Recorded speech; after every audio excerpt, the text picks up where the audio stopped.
Hello students, मैं कपिल मारन और आज हम जो स्टार्ट करने जा रहे हैं ज्योग्राफी का जो टॉपिक है हमारा आज का ड्रेनेज सिस्टम है। ठीक है, चलिए। तो ड्रेनेज सिस्टम या अपवाह तंत्र जो आपको हम एमपीपीएससी की सीरीज के थ्रू ये चैप्टर शुरू करने जा रहे हैं। ठीक है, मतलब एमपीपीएससी के अकॉर्डिंग इसको पढ़ेंगे। ड्रेनेज सिस्टम या अपवाह तंत्र, तो ये आपका फर्स्ट क्लास है अपवाह तंत्र की ड्रेनेज सिस्टम की इस प्लेटफॉर्म पर। तो आप इसको ध्यान से देखिएगा इसको। ठीक है, साथ साथ जो इसमें आपका जो आप पढ़ेंगे इसको आप एक बार जरूर इसको रिकॉल करिएगा, रिवाइज करिएगा। ठीक है, चलिए।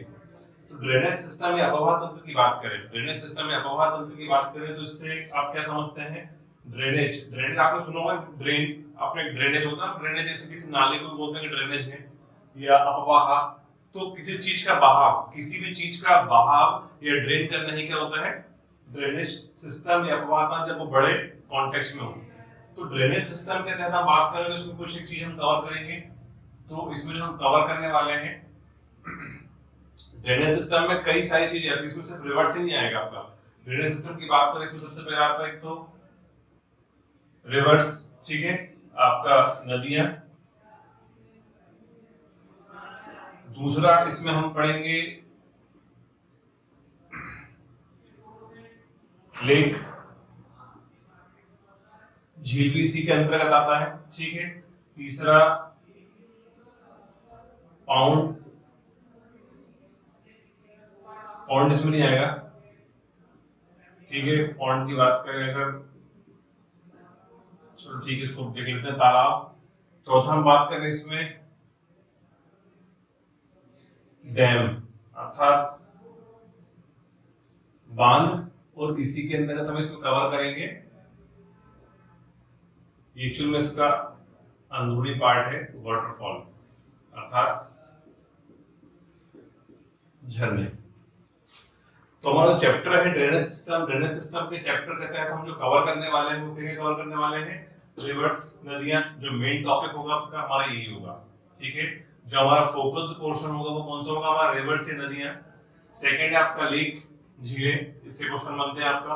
ठीक है, ये आपका मेंस के पॉइंट ऑफ व्यू से इंपॉर्टेंट है काफी। रिवर्स, लेक, झील, पॉन्ड, इसका कोई क्वेश्चन नहीं बनता, लेकिन इसमें आपका मैंने बता दिया आपको डैम से क्वेश्चन बनते हैं और आपका वाटरफॉल से भी क्वेश्चन बनते हैं प्री के हिसाब से। तो इसमें सबसे जो इंपॉर्टेंट है वो ये और ये।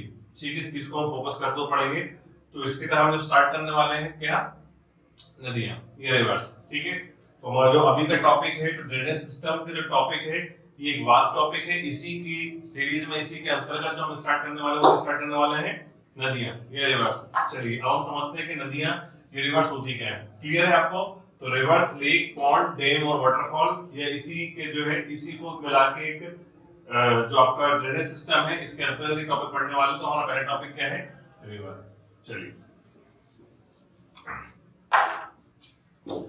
तो बात करें रिवर, ये इसी को बोलते हैं नदी। क्या बोलते हैं? नदी। तो रिवर या नदी हम स्टार्ट तो करने जा रहे हैं, पर होती क्या है एक्चुअल में? रिवर किसको बोलते हैं, नदी किसको बोलते हैं? तो हम इस पे बात करेंगे। नदी आपका, ये रिवर क्या होता है? तो अगर बात करें नदी या रिवर की, तो अब सबकी अपनी अपनी डेफिनेशन होती है, हम जिसको पढ़ने वाले उसका वो डेफिनेशन क्लियर हो। अब जैसे कि बात करें, नाला भी होता है, आपने सुना होगा नद नाला, नाले भी होते हैं, नहर होती है, नदी होती है, समुद्र होता है, कई सारे सोर्स ऑफ वाटर होते हैं। तो ये सोर्स, जैसे कि आपका ये सब सोर्सेस ऑफ वाटर है, अर्थात जहां से पानी प्राप्त हो, जैसे कि आपका नदियां एक सोर्स ऑफ वाटर है, आपका तालाब सोर्स ऑफ वाटर है, झील सोर्स ऑफ वाटर है, अर्थात सोर्स ऑफ वाटर अर्थात आपका जल का स्रोत, जहां से हमें पानी प्राप्त होता है। ठीक है, तो सोर्स ऑफ वाटर में आता है आपका रिवर आता है, लेक आता है, पॉन्ड आता है, ठीक है, ओशियंस आते हैं, ठीक है, सी आता है अर्थात आपका ओशियन अर्थात आपका महासमुद्र, सी अर्थात आपका समुद्र। तो ये सब सोर्सेज ऑफ वाटर में आते हैं। तो इसी में डेफिनेशन क्या है कि आपका रिवर, अब रिवर होती क्या है? ठीक है, तो रिवर की डेफिनेशन है, तो रिवर एक ऐसा जल का ऐसा प्राकृतिक स्रोत, आप सुनना ध्यान से, कि जल का ऐसा प्राकृतिक स्रोत या भूतल पर ऐसा प्राकृतिक स्रोत जो अपना रास्ता स्वयं बनाता है, ये अपना रास्ता स्वतः बनाता है, उसे कहते हैं नदी। जल का ऐसा प्राकृतिक स्रोत जो अपना रास्ता स्वतः बनाता है उसे क्या कहते हैं, नदी कहते हैं। इट मींस कि आपका ऐसा सोर्स ऑफ वाटर, ठीक है, जो अपना पाथ खुद ही बनाता है, ठीक है, जो अपना पाथ खुद डिसाइड करता है उसे क्या बोलते हैं, रिवर बोलते हैं। अब मैंने इसमें ऐसा क्यों बोला खुद बनाता है, देखिए एक तो आपका नदी होती है, एक आपकी नहर होती है, ठीक है, ये आपका कैनाल है, नदी है, और ये आपका कैनाल, सॉरी, ये आपका नहर है, और ये आपका रिवर है, नदी है। तो नदी जो है एक्चुअल में नदी स्वतः ही इस अपना रास्ता बनाती है, और इसके लिए कोई कंक्रीट नहीं होता, कोई कंक्रीट पाथ हो। जबकि जो नहर होती है या तो इनको खुदाई करी जाती है, ये कंक्रीट पूरी बनाई जाती है। जबकि नदी जो है ये ऑटोमेटिकली या बाय डिफॉल्ट या नेचुरली जो है अपना रास्ता स्वयं तय करती है। और ये सबसे बड़ी इसमें बात है कि इसमें विस्तृत जल का स्रोत होता है। ये भी इसमें एक पॉइंट ऐड करना है कि जल का ऐसा विस्तृत स्रोत, ठीक है, फिर आपका विस्तृत अर्थात आपका बड़े स्तर पर हो, ठीक है, अर्थात आपका एक बड़े स्तर पर हो। जैसे कि अगर आपने बोलो कि सर मैंने जो है एक ग्लास लिया और फर्श पे पानी डाल दिया, ठीक है, वो अपना रास्ता खुद बना रहा है, तो क्या नदी हो गया? वो नहीं होगा, वो नदी नहीं होगा। क्यों? क्योंकि ये आपका बड़े स्तर पर हो, ठीक है, कि आपका जल छोटे, जैसे कि बारिश होती है तो कई छोटे छोटे नाले बन जाते हैं, कि आपका कहीं पर घाटी पे पानी गिरा, वहां से पानी बह के नीचे आने लगा, ठीक है, आपका छत से ही पानी नीचे जाता है, तो वो नदी नहीं बन गई वो, ठीक है। तो आपका ये बड़े स्तर पर हो, विस्तृत हो, आपका एकदम ह्यूज अमाउंट में वाटर हो।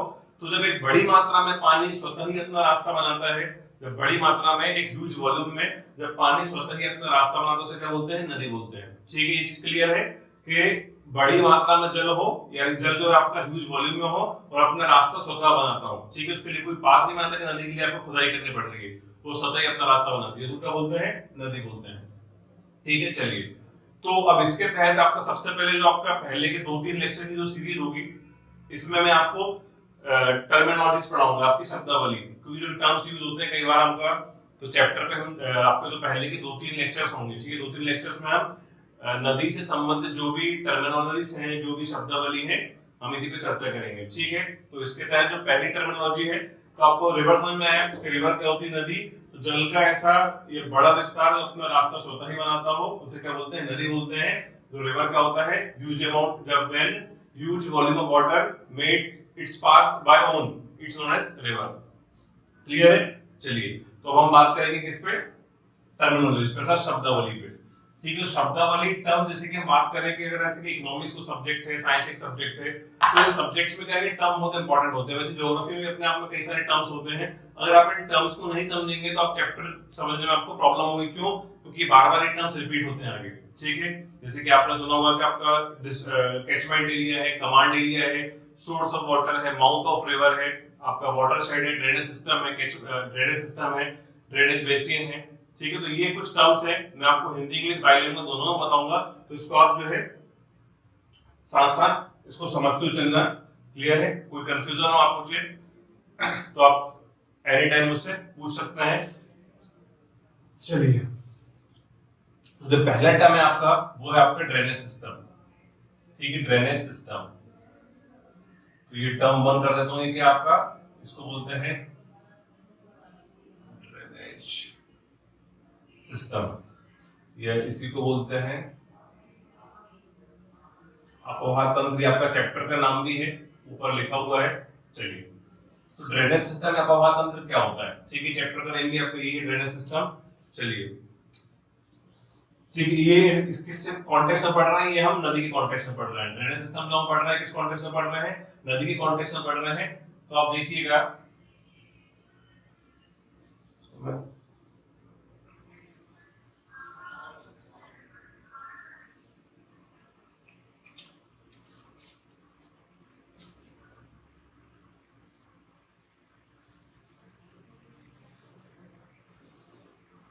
ये नदियां आ रही हैं इसमें, ये ब्लैक कलर में जो है, ये इसकी सहायक नदियां बना रहा हूं, ठीक है।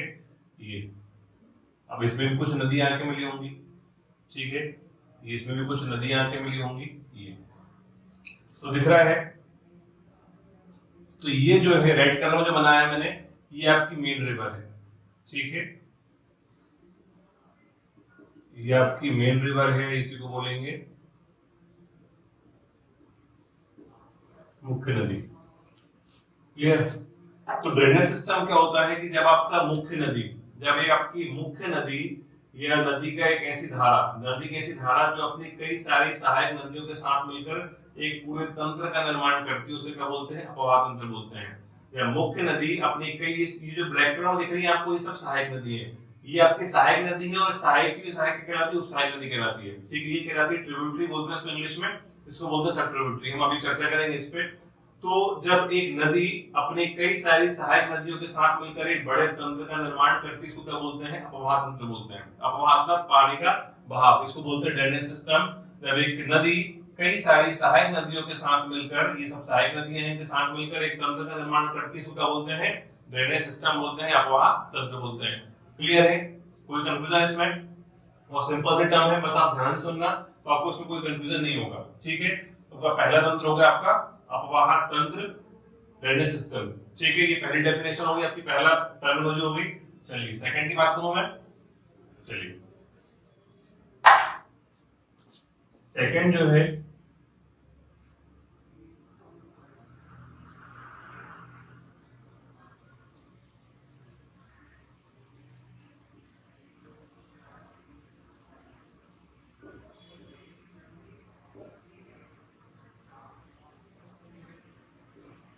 ट्रिब्यूटरी, इसी को बोलते हैं सहायक नदी। क्या बोलते हैं, ट्रिब्यूटरी बोलते हैं, ये हिंदी में बोलते हैं तो सहायक नदी। तो देखिए होती क्या है, ये जब ये लाल कलर में, जो रेड कलर में है, ये आपकी मेन रिवर है। ठीक है, कोई भी बड़ी नदी है, जो ब्लैक कलर में है उसकी ट्रिब्यूटरी है। तो ये जो ब्लैक कलर में नदी है, ये यहाँ से जाके किस में यहाँ मिल रही है, ये यहाँ से जाके इसमें यहाँ मिल रही है, ये इस पॉइंट्स में जाके मिल रही है। तो जितनी भी जो ब्लैक कलर में नदियां दिख रही हैं, ये वाली, ये तो मैं इसमें 1 डाल देता हूँ, ये 2 है, ये 3 नंबर, ये 4 नंबर, ये 5, 6, 7, 8, जितनी भी दिख रही है ब्लैक कलर में जो सहायक नदियां हैं। तो जो मुख्य नदी में जब एक नदी जाकर मिलती है, ये एक्चुअली छोटी धारा होती है। ऑलवेज जब भी आपका जो मुख्य नदी होगी वो सहायक नदी से बड़ी ही होगी और सहायक नदी मुख्य नदी से छोटी ही होगी। तो छोटी जल की जो धारा है, जब ये मुख्य धारा में जाके मिलती है तो छोटी धारा क्या कहलाती है, धारा को बोलते हैं इंग्लिश में स्ट्रीम। तो छोटी धारा या जो स्मॉल स्ट्रीम क्या कहलाती है, ट्रिब्यूटरी कहलाती है। ठीक है, तो ये जो क्या है, ये ट्रिब्यूटरी। ठीक है, इसी को बोलेंगे क्या, सहायक नदी बोलेंगे। ठीक है, तो सुनना कि जो आपका छोटी धारा जब जाके एक बड़ी धारा में जाके मिलती है, बड़ी मुख्य नदी में जाके मिलती है, तो छोटी धारा को क्या कहा जाता है, इसको कहा जाता है ट्रिब्यूटरी कहा जाता है, सहायक नदी कहा जाता है इसको। ठीक है, इसका इफेक्ट क्या होता है मेन रिवर पे, तो जब ट्रिब्यूटरी जाके मुख्य धारा में मिलती है, तो या मुख्य नदी में जाके मिलती है, तो मुख्य नदी का वॉल्यूम बढ़ा देती है। It thus increase the volume of water. क्योंकि आपका सपोज करिए अगर एक ये, ठीक है, एक कुछ भी एक बाउल है, बाल्टी है, ठीक है, अब इसमें ठीक है छोटा सा ग्लास है, ठीक है, अगर आपने इसमें से पानी डाल दिया तो एक ग्लास पानी बढ़ गया ना उस बाल्टी में। ठीक है, तो इससे क्या होगा, इसका वॉल्यूम मतलब होता है आयतन, कितना पानी बन रहा है वो इंक्रीज हो गया। तो ऐसे ही जो मुख्य नदी है, तो मुख्य नदी अपने साथ कुछ पानी कैरी करके लेके आ रही है, तो उसमें जो बीच में सहायक नदियां आके जुड़ती हैं, तो बीच बीच में ये सहायक नदियां करती क्या है, ये अपना जो अपना पानी होता है पूरा का पूरा उस मुख्य नदी में जो है समाहित कर देती है। क्लियर? तो इससे क्या होता है कि मेन रिवर का वॉल्यूम बढ़ जाता है, इसका आयतन अर्थात इसमें जो है पानी बढ़ जाता है। क्लियर? तो इससे ट्रिब्यूटरी क्या करती है, तो इसके पर्पस क्या होता है, तो ये आपका मुख्य नदी का पानी का वॉल्यूम बढ़ा देती है, इंक्रीज कर देती है। क्लियर है ये? चलिए, इसी में एक टर्म है, ये आपका रेयर यूज होता है, ये आपका यूज होता नहीं है वैसे टर्म्स, आप कंटिन्यू कर लो इसमें। सब ट्रिब्यूटरी, ठीक है, क्या है आपका सब ट्रिब्यूटरी, इसको बोलते हैं उपसहायक नदी। उपसहायक नदी आपका रेयरली टर्म यूज होता है आपका उपसहायक नदी। तो सहायक नदी की भी सहायक नदी है, वो कहलाती है उपसहायक नदी। ठीक है, तो इसमें आप देख सकते हैं कि ये ट्रिब्यूटरी है, 1 नंबर लिखा है। अब इसको ए लिख देता हूं, ए यहां पर जो, जैसे कि ये बी, यहां पर सी, ठीक है, यहां पर डी। तो आप देख सकते हैं कि ये मुख्य नदी है रेड कलर में। अब जिस पे 1 नंबर लिखा है मैंने, ठीक है, 1 मार्क करा, ये ट्रिब्यूटरी है, और इसके साथ जो इसकी भी सहायक है, ये कहलाएगी उपसहायक नदी, ये कहलाएगी आपका सब ट्रिब्यूटरी। जैसे कि ये आपका मुख्य नदी है, ये आपका ट्रिब्यूटरी थी, और ये इसकी सहायक होगी। तो बी जो है क्या होगा, आपकी सब ट्रिब्यूटरी उपसहायक नदी। ये आपका ये सी हो गई, ये आपकी ट्रिब्यूटरी थी, और ट्रिब्यूटरी की भी ट्रिब्यूटरी क्या कहलाती है, सब ट्रिब्यूटरी। क्लियर है? तो आपका सहायक नदी की भी सहायक नदी क्या कहलाएगी, आपकी उपसहायक नदी। क्लियर है यहाँ पे? चलिए, तीन टर्म क्लियर हुआ आपको? नेक्स्ट पे चलते हैं आगे।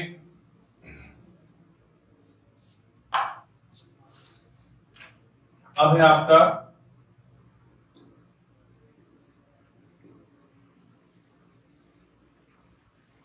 डिस्ट्रीब्यूटरी। क्या है? डिस्ट्रीब्यूटरी। इन टर्म्स को आप ध्यान से सुनते चलना, ये टर्म्स आपको आगे यूज आएंगे और आपका 3 मार्क्स क्वेश्चन में ये टर्म्स पूछे भी जाते हैं, ठीक है, आपके मेंस पॉइंट ऑफ व्यू से और आपका मेंस पॉइंट ऑफ व्यू से पूछे जाते हैं, तो उसको आप ध्यान से सुनिएगा। तो डिस्ट्रीब्यूटरी है, इसको हिंदी में बोलते हैं हम नदी शाखा बोल सकते हैं, तो बोल सकते हैं नदी शाखा। क्लियर है? अब नदी शाखा होता क्या है ये देखिए आप,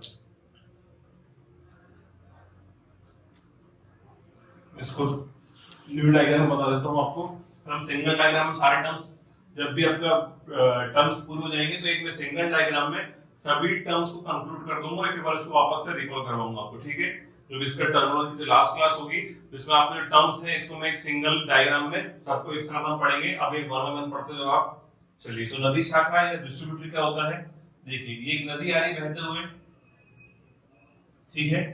तो अब ये जो मुख्य नदी है, अब ये मुख्य नदी सपोज करो इसके यहाँ पर कुछ भी एक बड़ा पत्थर आ गया है, ये कुछ भी यहाँ पर ऐसा ये आकृति भाई कुछ भी ऐसा वहां पर बैरियर आ गया, अर्थात कोई भी रुकावट आ गई या जो भी कारण हुआ, यहाँ पे सब कोई घाटी आ गई है, तो यहाँ से नदी दो धारा में बढ़ जाती है, ठीक है। इससे ज्यादा हमें बढ़ सकती है, हम दो धारा मान लेते हैं, ठीक है।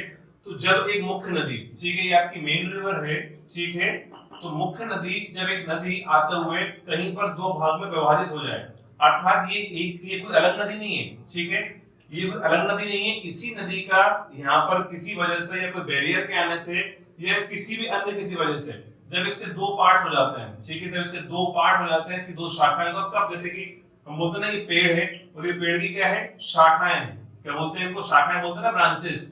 ये इसमें आके ऊपर से नहीं जुड़ी, ये यहाँ नीचे से ऊपर गई है। अभी हमने ट्रिब्यूटरी पढ़ा था, उसमें क्या हो रहा था कि ये नदी थी और उसमें दूसरी नदी इधर से आके जुड़ रही थी, ये एरो था, ठीक है, ऐसे जुड़ रही थी। जबकि नदी शाखा में या डिस्ट्रीब्यूटरी में क्या होता है कि ये जो रिवर है इसी में से ये जा रही है, ठीक है, तो इसका पाथ है वो कैसा हो गया? ये बनेगा एरो, ठीक है। तो ये ट्रिब्यूटरी हो गई, ये डिस्ट्रीब्यूटरी हो गई। क्लियर है? तो जब एक मुख्य नदी जो है उसी के दो भाग हो जाए या अन्य ज्यादा भाग हो जाए, ठीक है, तो आपका अगर ये फिर से अगर जुड़ा है फर्दर हो सकता है कि इसके तीन पार्ट हो जाए, ठीक है, हो सकता है जैसे कि आपका आगे चल के डिस्ट्रीब्यूटरी ही डेल्टा का निर्माण करती है, ठीक है, डिस्ट्रीब्यूटरी डेल्टा सपोज करो यहाँ पर एक और पत्थर है, ठीक है, और इससे पहले अगर ये पॉइंट आया है यहाँ पर, हो सकता है कि यहाँ से जो है एक इधर चले जाए, ठीक है, एक इधर चले जाए, एक इधर चले जाए, तो तीन भी हो सकती है, ठीक है। तो ये कितने भी जो है इसकी नदी की शाखाएं बन सकती हैं। हम बिल्कुल सिंपल में इसका दो एग्जांपल लेके चलते हैं, कितनी शाखाएं बनी इसकी? दो शाखाएं, ठीक है। हो सकता है आगे जाके फिर ये फर्दर दो में डिवाइड हो जाए, ठीक है। अगर आपने हम अभी आगे पढ़ेंगे गंगा पढ़ेंगे, तो जब गंगा आपका वेस्ट बंगाल पहुंचती है तो वेस्ट बंगाल में जाके गंगा की दो शाखा बन जाती है, ठीक है। सपोज करिए आपकी, इसको मैं रेफ कर दूं, ठीक है, तो बस इसको मैं एग्जांपल दे रहा हूं आपको कि जब कोई नदी, जब उसी नदी की जो है अन्य शाखाएं बन जाए, उसी नदी का वाटर डिवाइड हो, उसको बोलते हैं डिस्ट्रीब्यूटरी बोलते हैं, नदी शाखा बोलते हैं, जब एक ही नदी का वाटर डिवाइड हो जाए। क्लियर है? चलिए, कोई कंफ्यूजन तो नहीं है दोनों में? तो ये देखिए आप, सपोज करिए ये जैसे कि जो एग्जांपल दे रहा था वो गंगा का एग्जांपल दे रहा था। जब गंगा बहती है तो जैसे वेस्ट बंगाल पहुंचती है तो वेस्ट बंगाल में इसके दो पार्ट हो जाते हैं, एक जो हुगली नाम से नीचे चली जाती है और भागीरथी नाम से, ये भागीरथी नाम से चली जाती है बांग्लादेश, और हुगली के नाम से जो गंगा है, ठीक है, जो गंगा है ये हुगली के नाम से कहा पश्चिम आपका कलकत्ता में आके जो है गिर जाती है, कलकत्ता के निकट आके गिरती है, ठीक है। जबकि इसकी भागीरथी नाम की जो शाखा है अर्थात जो इसकी ब्रांच है वो चली जाती है बांग्लादेश। क्लियर है? तो ये डिस्ट्रीब्यूटरी हो गई, इससे पहले हमने पढ़ा था ट्रिब्यूटरी, ठीक है। तो ये नदी है, इसका पानी डिवाइड हुआ है, तो ये क्या हो गई यहाँ पर? ये डिस्ट्रीब्यूटरी हो गई, ठीक है। और यहाँ पर अगर इसमें कोई नदी आके मिली, ये आके मिली, ये आके मिली, ये आके मिली, ये आके मिली, क्या हो गई? सब ट्रिब्यूटरी हो गई। क्लियर है दोनों में डिफरेंस? चलिए नेक्स्ट, अगला टर्म, चलिए सोर्स ऑफ रिवर, ठीक है। सोर्स ऑफ रिवर या इसी को हम बोलते हैं नदी का उद्गम। क्या बोलते हैं इसको? उद्गम। नदी का उद्गम। ठीक है, चलिए, जो मोस्टली नदियां हैं, अब नदियों का कहीं ना कहीं तो उनका ओरिजिन होगा, ठीक, कहीं से तो नदी शुरू होती होगी। अब हमने मोस्टली, आपने बहुत हो सकता है कि आपने अपनी लाइफ में किसी नदी का ओरिजिन ना देखा हो, possible, it might be possible, क्योंकि कई लोगों के साथ हो सकता है हमने नहीं देखा हो। ठीक है, चलिए, ये हो भी हो सकता है कि हमने एंड ना देखा हो नदी का, कहां से हम नदी बहते हुए देखी हमने, पर कहां से नदी की शुरुआत हुई और कहां नदी का एंड हुआ, ये शायद हम में से बहुत लोगों ने नहीं देखा। तो नदी का शुरुआत होती कैसे है? ठीक है, तो सोर्स ऑफ रिवर की बात करें, सपोज करिए कि ये कोई माउंटेन्स है, ठीक है, कोई भी माउंटेन्स है ये, ठीक है, तो माउंटेन से कहीं से कोई भी एक धारा बहती हुई, सपोज कर ग्लेशियर से, जैसे हम हिमालय की बात करें, ठीक है, सपोज करिए हिमालय है, ये कोई माउंटेन से, यहाँ से जो है नदी इस पॉइंट से नदी की शुरुआत हुई और नदी ये बह के ये जाने लगी, ठीक, नदी ये बह के जाने लगी। तो जिस पॉइंट से, जिस पर्टिकुलर पॉइंट से नदी की शुरुआत होती है उसे क्या बोलते हैं? सोर्स ऑफ रिवर बोलते हैं, नदी का उद्गम बोलते हैं। जैसे कि हम बोलते हैं गंगा का उद्गम कहां से हुआ है, तो आप लोगों के साथ गंगोत्री ग्लेशियर से हुआ है। जैसे कि आपसे अगर पूछा जाए नर्मदा का उद्गम कहां से होता है, आप बोलते हैं अमरकंटक से हुआ है। तो अमरकंटक में किसी पहाड़ी से उसकी धारा, उसकी जो स्ट्रीम है वो शुरू हुई होगी, उसे क्या बोलेंगे? सोर्स ऑफ रिवर, नदी का उद्गम बोलेंगे। ठीक है, तो जब आपका प्री के पॉइंट ऑफ व्यू से आपका सोर्स ऑफ रिवर और आपका एंड ऑफ रिवर, जिसको हम बोलते हैं माउथ, इस एंड को क्या बोलते हैं? माउथ बोलते हैं, नदी के मुहाने, ये दोनों ही पूछे जाते हैं, तो इसका आप बिल्कुल ध्यान रखें। तो सोर्स ऑफ रिवर क्या होता है कि जहां से नदी की शुरुआत होती है उसे क्या बोलते हैं? नदी का सोर्स।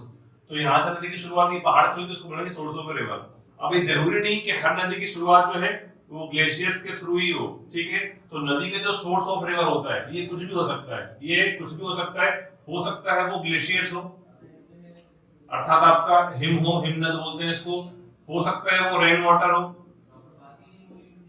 अर्थात आपका जो है वर्षा, इसको प्रेसिपिटेशन बोलते हैं, हो सकता है वो वर्षा का पानी हो सकता है कि वो कोई लेक हो, ठीक है, किसी झील से निकली हो। ऐसे हम जब सिंधु रिवर पढ़ेंगे तो कुछ नदियों को हम झील से हुआ, जैसे कि आपने नदी सुनी होगी इंडस रिवर, सुना है, जिसको हम बोलते हैं सिंधु नदी। सिंधु नदी का नाम सुना ना, इसका उद्गम कहां से हुआ? मानसरोवर झील से हुआ है। तो सपोज करो ये मानसरोवर झील है, यहां से नदी निकल के ऐसे जा रही है, ठीक है, तो ये इंडस का एग्जांपल दो, हम पढ़ेंगे इसको आगे। तो कोई झील भी हो सकती है सोर्स, हो सकता है कोई तालाब हो, झील हो, रेन वाटर ग्लेशियर हो सकता है, कोई बेस वाटर हो, ठीक है, बेस वाटर या जो है बेस वाटर को बोलते हैं आपने झील सुना है? झील आपने अगर जो जैसे ग्रामीण क्षेत्र में बोला जाता हो तो नहीं सुना आपने झील, जैसे कि जो कुएं होते हैं, जो वेल होते हैं, या जो आपका नदियां होती है, जो ट्यूबवेल, आपने ट्यूबवेल सुना होगा, बोरिंग जो होती है आपका, तो ट्यूबवेल में जो नीचे पानी आता है जो आपका सरफेस वाटर होता है उसको सरफेस वाटर बोलते हैं।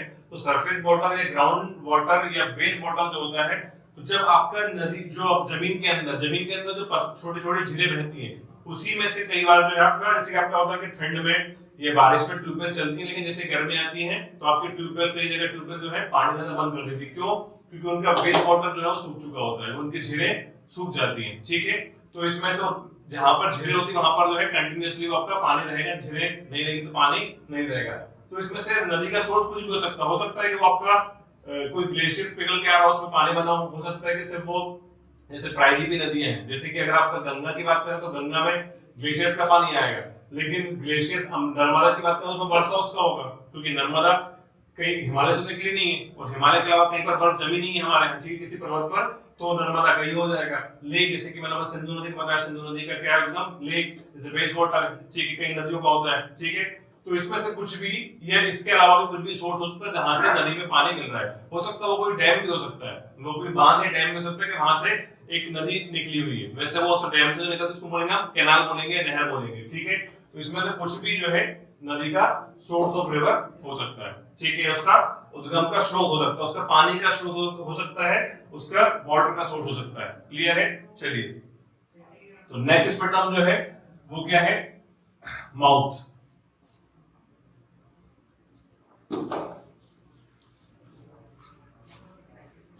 तो नेक्स्ट टर्म है,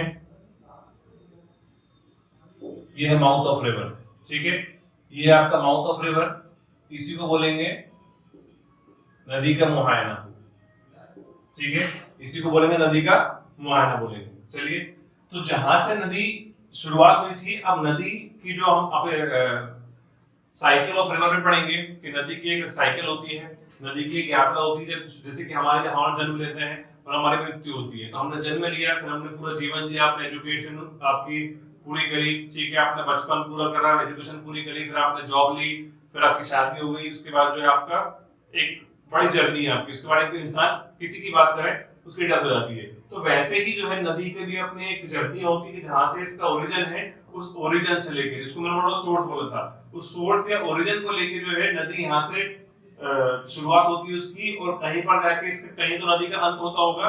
तो जहां पर जैसे कि जो ब्लू कलर मारा हूं समुद्र बना रहा हूं, ठीक है, ये बड़ी नदी की बात हो रही है, हो सकता है छोटी नदी किसी बड़ी नदी में जाके मिल जाए, ठीक है। तो ये अगर बात करें, ये समुद्र है, इसको मैं क्या बोल दूं, सी बोल दूं, ये इसको बोलो समुद्र, हो सकता है महासमुद्र हो। तो जिस पॉइंट पे जाके, जिस पर्टिकुलर पॉइंट पे जाके नदी समुद्र में मिल जाती है, ठीक है, वो क्या कहता है नदी का, ये कहलाता है नदी का माउथ, ये कहलाता है नदी का माउथ, ये इसी को बोलते हैं मुहायना। क्लियर है? तो सोर्स जहां से नदी की शुरुआत होती है, और मुहायना या माउथ जहां पर नदी समुद्र में जाके मिलती है, वहां पर बोलते हैं नदी का, ये इसका एंड भी हो सकता है, पर उसको ज्योग्राफिकल टर्म में क्या बोलेंगे, माउथ ऑफ द रिवर, ठीक है, नदी का मुहायना बोलेंगे। तो आपका क्लियर है? तो ये सोर्स है और ये मुहायना है, ठीक है। क्यों बोला इसको, इसको इसलिए एक्चुअल माउथ बोला या एंड बोला, क्यों, क्योंकि यहां से सपोज करो इसका नाम गंगा है, ठीक है, सपोज करो मैं गंगा का एग्जांपल दूं, गंगा नदी है, ठीक है, यहां से नदी निकली, ठीक है, अब वो हम लेटर में पढ़ेंगे कि भागीरथी नाम है, अलकनंदा नाम है, सिंपल सी बात करें आप, यहाँ से नदी निकली किस नाम से, तो आपने बोला कि गंगा नदी निकली है, ठीक है।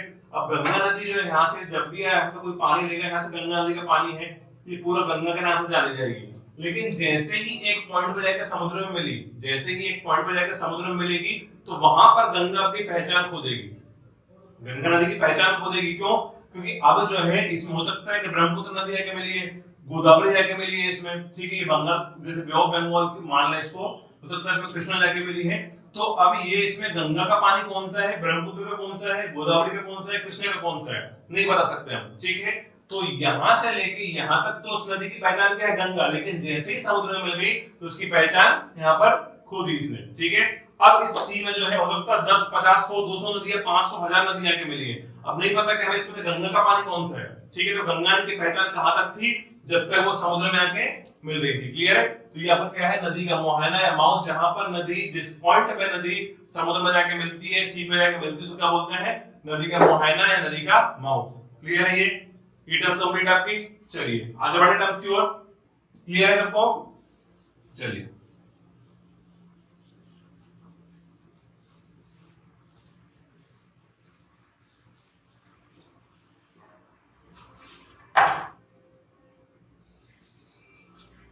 अब बात करते हैं अगले टर्म की।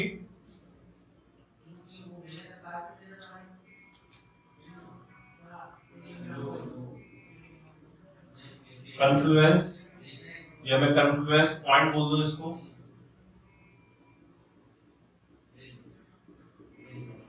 दोनों में से कोई भी टर्म बोल सकते हैं।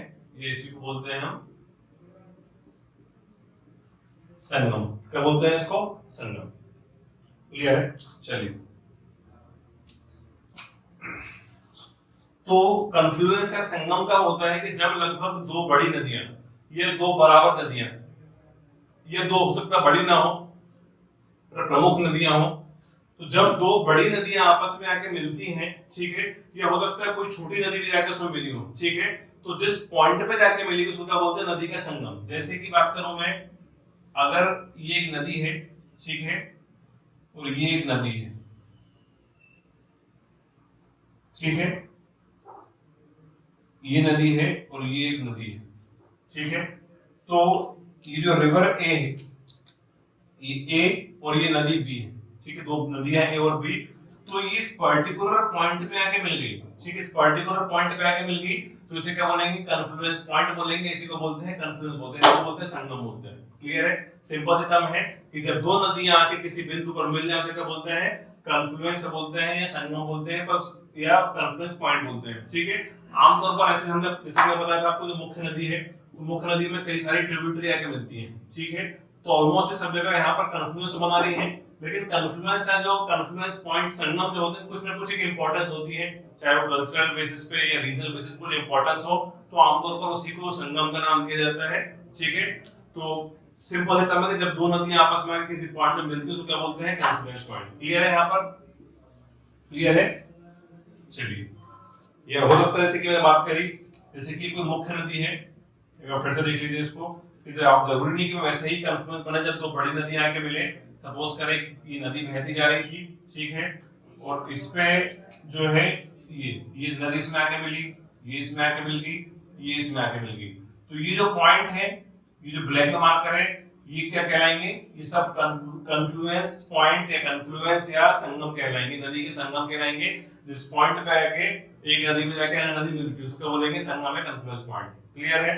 चलिए नेक्स्ट बात करें, अगले टर्म की ओर बढ़े। चलिए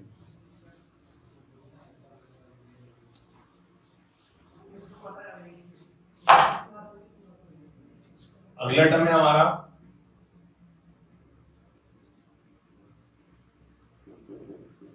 दोआब रीजन। ठीक है, इसमें कई सारे टर्मिनोलॉजीज हैं, इसको आप जो है दो या तीन सीरीज में कंप्लीट हो जाएगा टर्मिनोलॉजीज, तो इसको आप ध्यान से पढ़ना। दोआब रीजन या दोआब क्षेत्र। अब दोआब क्षेत्र होता क्या है, देखिए सबसे पहले जो आब है, आब मतलब क्या होता है, ये पानी, आब मतलब क्या होता है, पानी होता है, यह हिंदी में पानी अगर आपको समझ में ना आए तो उसको हम वाटर बोल सकते हैं। ठीक है, तो आब मतलब पानी या वाटर। ठीक है, अब क्या लिखा है, दोआब। ठीक, क्या लिखा है यहाँ पर, दोआब। ठीक है, इसको हिंदी में भी जनरली जो है इसी टर्म में डिनोट करता है, बुक्स में भी जो है दोआब ही फॉर्म में मिलेगा ये। क्लियर? चलिए, तो दोआब अर्थात यहाँ पर आब मतलब क्या हुआ, पानी हुआ, और दो मतलब दो नंबर। ठीक है, तो जहां पर दो पानी के धाराएं आकर आपस में मिले, ठीक है, तो उसके बीच का जो भूमि का क्षेत्र क्या कहलाता है, दोआब कहलाता है। ठीक है, जैसे कि आपने इस पे वापस में चर्चा करूंगा, जैसे कि मैंने आपको इससे पहले पढ़ाया है कि हमने अब डिस्कस किया था, जब हमने उत्तर भारत के विशाल मैदान पढ़े, तो उसमें जो है पंजाब हरियाणा के मैदान में दोआब क्षेत्र बनते हैं। मैंने उस पर डिस्कस किया था कि दोआब क्षेत्र क्यों बनते हैं, जो उसमें जब दो नदियां आके कहीं पर मिलती हैं उनके बीच का क्षेत्र कहलाता है दोआब भूमि का क्षेत्र कहलाता है। तो जो पंजाब है, पंजाब में जो है पंजाब में कितने बनते हैं, 5 दोआब बनते हैं। क्या बनते हैं, 5 दोआब बनते हैं, इसीलिए इसको नाम क्या पड़ा, पंजाब। ठीक है, पंज प्लस आब। ठीक है, तो आब मतलब पानी और पांच मतलब 5। ठीक है, तो यहाँ पर 5 पानी की धाराएं आपस में आके मिलती है, तो 5 ऐसे दोआब क्षेत्र बनते हैं। कहां पर, पंजाब में। ठीक है, 6 नदियों के बीच में कितने बनेंगे, 5 दोआब क्षेत्र बनेंगे, तो ये आपको होगा पंजाब। तो पंजाब का नाम जो है दोआब क्षेत्र बनने के कारण ही मिला है। ठीक है, बोलते हैं उसको पंजाब, जहां पर जो है ये जैसे कि आपका दो नदियां हैं तो इनके बीच का क्षेत्र क्या कहलाएगा, ये दोआब कहलाएगा। क्लियर है? तो ऐसे 5 दोआब बनते हैं पंजाब के बीच में, इसको नाम क्या पड़ गया, पंजाब। अब एक में दोआब है क्या, इसको आप देखिए, मैं इसको पहले इसको क्लियर कर दूं आपको दोआब का। ठीक है, चलिए सपोज कीजिए ये एक नदी है, ठीक है, ये एक नदी है। अब ये नदी इसमें आके मिली आपस में इस पॉइंट पे, तो इसके, ठीक है, ये रिवर ए है, ये आपके रिवर बी है, ये दो अलग अलग नदियां हैं, इसको एक को ए नाम दिया, एक को मैंने बी नाम दिया। तो अब इसके बीच में ये जो भूमि का क्षेत्र है, ठीक है, इसके बीच में जो ये भूमि का क्षेत्र है, ये जो लैंड मास है, ठीक है, लैंड है या जो भूमि है, ठीक है, तो दो, ये एक नदी है, बी एक नदी है, तो दो नदियों के बीच बनने वाला भूमि का क्षेत्र क्या कहलाएगा, यही कहलाता है क्या, दोआब रीजन या दोआब क्षेत्र कहलाता है। तो दो नदियों के बीच बनने वाला भूमि का क्षेत्र क्या कहलाता है, दोआब रीजन कहलाता है, दोआब क्षेत्र कहलाता है। ठीक है, इसकी इंपॉर्टेंस क्या होती है, और ये आपका मोस्टली जो है ये एलुवियल, ठीक है, एलुवियल प्लेन होगा, अर्थात आपका जो है ये आमतौर पर जो है जलोढ़ मैदान होते हैं, क्योंकि इसमें जो है नदियां दोनों ओर से अपने साथ जो सेडिमेंट्स लेके आती है। आमतौर पर जितनी भी नदियां हैं, ठीक है, आमतौर पर नदियों में जो है किनारे कौन सी मिट्टी पाई जाती है, एलुवियल सॉइल पाई जाती है, जलोढ़ मिट्टी पाई जाती है। ठीक है, तो नदियां जब अपने साथ जो मिट्टी है, सेडिमेंट्स है, उसको अवसाद लेके आती हैं, तो इसको जो है यहाँ पर डिपॉजिट कर देती है यहाँ पर। ठीक है, इस पूरे पोर्शन में, ठीक है, ये यहाँ तक कर देगी, ये वाली जो है यहाँ तक कर देगी। ठीक है, और एलुवियल सॉइल जो फर्टाइल सॉइल होती है, तो इसीलिए जो दो नदियों के बीच जो क्षेत्र होता है, ठीक है, तो इनमें सॉइल जो पाई जाती है, ठीक है, आपका न्यू सॉइल होगी आपकी फर्टाइल सॉइल, और दूसरा तो ये आपका फर्टाइल लैंड होते हैं, ठीक है, ये आपके फर्टाइल लैंड होते हैं, ये इसको बोल सकते हैं आपकी उपजाऊ, ठीक है, उपजाऊ भूमि होती है। क्यों होती है? इसके दो रीजन है, इसके दो रीजन है। एक तो अपने साथ ये हो सकता है एलुवियल फेंस लेके आई, एलुवियल जो सॉइल लेके आई और यहाँ पे डिपॉजिट कर दिया दोनों ओर, तो यहाँ पे उपजाऊ मिट्टी मिल गई। दूसरा, यहाँ जो भूमि का क्षेत्र है, ठीक है, इसको जब भी यहाँ पर अगर कोई खेती की जाएगी तो उसको दोनों ओर से पानी भी मिलेगा, ठीक है, इसको दोनों ओर से पानी मिलेगा, और आपका पानी या एक बहुत इंपॉर्टेंट फैक्टर है आपका फर्टिलिटी के लिए या आपका फसल की उपजाऊ के फसल को उगाने के लिए। अब सपोज यहाँ पर खेती की गई, ठीक है, यहाँ पे खेती की गई, तो इस जो खेती है अगर कोई सोर्स ऑफ वाटर नहीं है तो इसको ए नदी से भी पानी मिलेगा और बी नदी से भी पानी मिलेगा, आइदर कोई एक सूख जाती है तब भी इसको पानी जो है आपका बराबर मिलता रहेगा। इसीलिए जो आपका जो दोआब रीजन होते हैं क्यों कैसे होते हैं, ये आपके फर्टाइल लैंड होते हैं, ये आपके उपजाऊ भूमि होती है। क्यों? इसको दोनों ओर से पानी मिलता है, प्लस उसके साथ जो है दोनों ओर से जो नदियां हैं अपने साथ इसके साथ फर्टाइल सॉइल कैरी करके लेके आती हैं, जिससे इनकी उपजाऊ क्षमता या बनी रहती है, बढ़ जाती है। क्लियर है यहाँ पर? तो ये आपके दोआब रीजन है। अगर आपने सुना होगा एक तो गंगा यमुना का दोआब, ठीक है, जो कि प्राचीन काल से जो आपका बहुत फेमस रहा है, जो आपका अवध का क्षेत्र रहा है, ठीक है, आपने सुना होगा गंगा यमुना के दोआब पे जो है आपको मुगल से आपका सल्तनत पे आपने टैक्स लगाए गए थे, ठीक है, आपके क्योंकि फर्टाइल लैंड थे। आपने एक बहुत फेमस दोआब सुना होगा आपने, जो तुंगभद्रा का दोआब जो था, ठीक है, जो विजयनगर जो एम्पायर था, सुना था आपने?